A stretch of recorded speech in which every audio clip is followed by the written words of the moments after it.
Railway station पर bread पकौड़े वाली।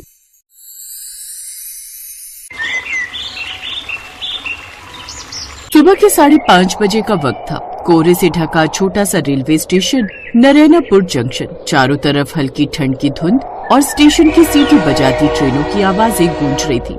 प्लेटफॉर्म नंबर 2 के कोने में चूल्हे पर चटकते हुए तेल में कोई पकौड़े तल रहा था। वो औरत थी सुनीता, जिसे सब उस स्टेशन पर ब्रेड पकौड़े वाली के नाम से जानते थे। सुनीता पिछले 1 साल से उसी स्टेशन पर खड़े रहकर ब्रेड पकौड़े बेचती थी। सुबह होते ही उसके पास ग्राहक आने शुरू हो जाते थे। सुनीता बहन, आज तो मौसम ठंडा है, ठंडी ठंडी हवाएं भी चलने लगी हैं। अब तो जल्दी से गर्मा गर्म ब्रेड पकौड़े लगा दीजिए। हाँ, ये लो भैया, गर्मा गर्म ब्रेड पकौड़े तैयार है। बस अभी निकले हैं तेल से। चटनी के साथ लोगे तो मजा दुगना हो जाएगा। तभी उसके पड़ोस में खड़ा रमेश चाय वाला उससे बोलता है, अरे सुनीता बहन, आज तो तेरे ब्रेड पकौड़ों की सुगंध पूरे प्लेटफॉर्म तक जा रही है। सुबह सुबह तेरे पकौड़ों की खुशबू से ही दिन बन जाता है। बस यही तो रोज की पूंजी है रमेश भैया, सुबह की खुशबू और लोगों की मुस्कान। सुनीता अपने छोटे से ठेले पर ब्रेड पकौड़े, चटनी और मिर्च सजाए रहती थी। स्टेशन पर रोज सैकड़ों लोग आते जाते थे, कुछ जल्दी में, कुछ खोए हुए, मगर सबके लिए सुनीता के पकौड़े एक पल का सुकून थे। कुछ देर बाद ग्राहक उसके पास आते गए और ब्रेड पकौड़े खाते गए। सबके जाने के बाद सुनीता थक हार कर एक कोने के पास बैठ गई। तभी रमेश ने धीरे से पूछा, बहन आज इतने जल्दी आई? रात को थोड़ी सोई भी थी क्या? नींद तो अब आंखों में आती ही कहाँ है भैया। स्टेशन का कोना ही घर है अब। जब से रूही के पापा गए हैं, ऐसा लगता है जैसे सारी दुनिया ही चली गई। फिर वो थोड़ी देर के लिए चूल्हे की आग में खो गई, जहाँ की आग की लपटों में उसे पुराने दिन याद आने लगे। सुनीता जल्दी मेरा खाना बांध दो भाई, स्टेशन पर जाने के लिए देरी हो रही है, ट्रेन के आने का वक्त हो रहा है। अजी बस हो गया 2 मिनट। ये देखिए, मैंने आज आपकी पसंद के ब्रेड पकौड़े बनाए। अरे वाह, ब्रेड पकौड़े, फिर तो मजा आ जाएगा। सच में तुम्हारे हाथों के बने ब्रेड पकौड़ों का जवाब ही नहीं। तभी रूही भी आंखें मलते हुए वहाँ आ जाती है। बाबा, आप काम पर जा रहे हैं? हाँ मेरी बच्ची, मैं बस यूं गया और झट से अपनी गुड़िया के पास आया। ऐसा कहकर वो काम पर चला गया, लेकिन उसे क्या पता था, उस रोज के बाद वो कभी वापस नहीं लौटने वाला था। अनिल रेलवे स्टेशन पर कुली का काम करता था। उस रोज भी वो काम पर गया था। यही सब लाइए, ये सामान मुझे दे दीजिए। हाँ ये लो। उस दिन अनिल की पूरी 500 रुपए की कमाई हुई।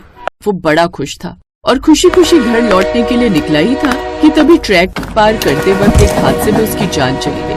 ये खबर मिलते ही सुनीता और रूही तो जैसे टूट सी गई। सुनीता के ससुराल में तो कोई नहीं था, लेकिन उसके मायके वाले ठीक थे। पर मायके में उसकी भाभी उसे खूब ताने देती, जिससे परेशान होकर वो वापस अपने कच्चे घर में आ गई। और उस दिन से सुनीता ने कसम खाई कि वो किसी पर बोझ नहीं बनेगी। अब मैं खुद का ही ठेला खोलूंगी और अपनी बच्ची की परवरिश करूंगी। अनिल हमेशा कहते थे कि मैं ब्रेड पकौड़े बहुत अच्छे बनाती हूँ, तो अब उसी के ब्रेड पकौड़े बनाकर मैं बेचूंगी। यही सोचकर अब उसने अपना छोटा सा ठेला लगाया और ब्रेड पकौड़े बेचना शुरू कर दिया। उसके यहाँ पर बहुत से लोग आने लगे और उसका काम चल निकला। सब कुली जानते थे कि वो उनके मरे हुए दोस्त अनिल की पत्नी है, इसलिए वो नए नए ग्राहक उसके पास लाते रहते। आइए ना साहब, आइए इस ठेले पर आइए, यहाँ के ब्रेड पकौड़े खाइए ना। आपको इतने पसंद आएंगे कि अगली बार आप ये इलाका घूमने नहीं बल्कि सुनीता भाभी के ठेले पर खाने के लिए आएंगे। अच्छा ऐसी बात है, तो लगा दो 1 प्लेट। उस ग्राहक को भी वो बड़े स्वादिष्ट लगे। ऐसे ही उसके ग्राहक बढ़ते गए। ऐसे ही दिन बीत रहे थे। एक रोज युवा लड़का जिसकी उम्र 27 साल थी उसके प्लेटफॉर्म पर आया। उसकी आंखों में बेचैनी, हाथ में पुराना बैग और चेहरा थका हुआ। वो काफी देर से ट्रेन के आने का इंतजार कर रहा था। क्या हुआ साहब, कुछ परेशान लग रहे हो? गरम ब्रेड पकौड़ा लोगे? नहीं नहीं, पैसे नहीं है मेरे पास, बस ट्रेन का टिकट लिया है। अरे कोई बात नहीं, पहले पेट भरो फिर रास्ता तय करो। जब भगवान देगा तब दे देना। हाँ अंकल खाइए ना, मेरी मम्मी बहुत अच्छे बनाती है। अब वो 2 पकौड़े निकाल कर उसकी ओर बढ़ाती। आपका बहुत बहुत शुक्रिया। आप नहीं जानती, लेकिन मुझे सच में बहुत तेज भूख लगी थी। सच में आपके बनाए हुए ब्रेड पकौड़े बड़े ही टेस्टी। उस लड़के ने, जिसका नाम राजीव था, पेट भरकर ब्रेड पकौड़े खाए। सच में आपका बहुत बहुत शुक्रिया। अच्छा अब मैं चलता हूँ, दिल्ली जा रहा हूँ नौकरी के लिए। हो सके तो दुआ कीजिएगा मेरे लिए। अंकल मैं आपके लिए जरूर प्रेयर करूँगी। Thank you Sonpari. अच्छा अब मैं चलता हूँ। राजीव एक चुलबुला लड़का था जिसने अपनी बातों से उनका मन जीत लिया। उसके जाने के बाद, सुनीता बहन तू ऐसे ही मुफ्त में खिला देगी सबको, तो खुद का खर्चा कैसे चलाएगी?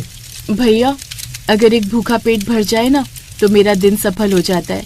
अनिल भी यही कहते थे कि सुनीता, दूसरों को खिलाओ तो रोटी मीठी लगती है।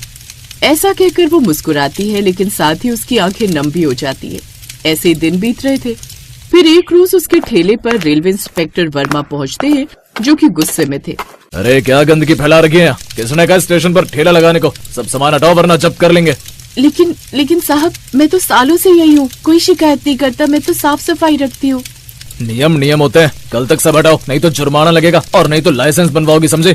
साहब, ये औरत अकेली है, इसका कोई सहारा नहीं। आप थोड़ा नरमी बरतिए। मुझे भावनाओं से नहीं, नियमों से मतलब है, समझा? और सुन, कल तक का समय देता हूँ।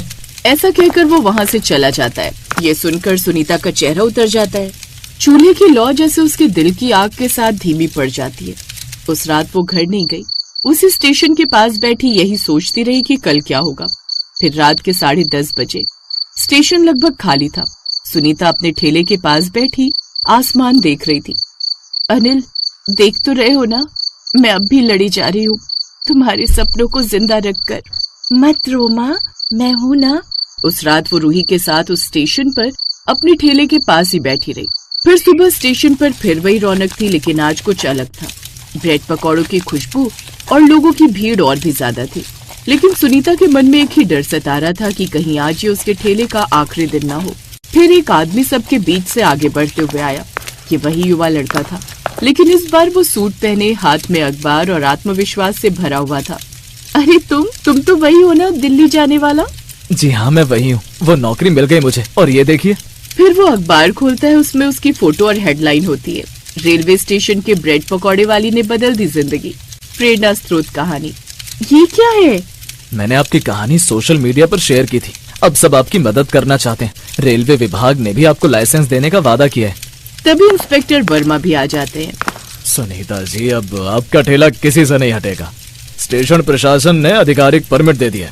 अब आप रेलवे स्टेशन कैंटीन पार्टनर है, और ये इन पत्रकार की बदौलत हो पाया है। सच में साहब, ये सुनकर तो मेरे अनिल की आत्मा को शांति मिल जाएगी। सुनीता बड़ी खुश थी। उसको खुश देखकर राजीव भी बड़ा खुश हुआ और सुनीता की सादगी उसे पसंद आ गई। उसने सुनीता को शादी के लिए प्रपोज कर दिया। मैं आपको दिल ही दिल पसंद करने लगा हूँ। क्या आप मुझसे शादी करेंगे? क्या? लेकिन मैं वो... ओफो मम्मी, क्या आप बकरी की तरह वो मैं करे जा रही है? सीधे सीधे बोलो ना। हाँ, मैं इसके लिए तैयार हूँ। मुझे भी राजीव अंकल बड़े पसंद हैं। ये कहकर सुनीता भी मुस्कुरा दी और वो और राजीव एक दूसरे की आंखों में देखने लगे, मानो वो एक दूसरे से प्यार का इजहार कर रहे हो।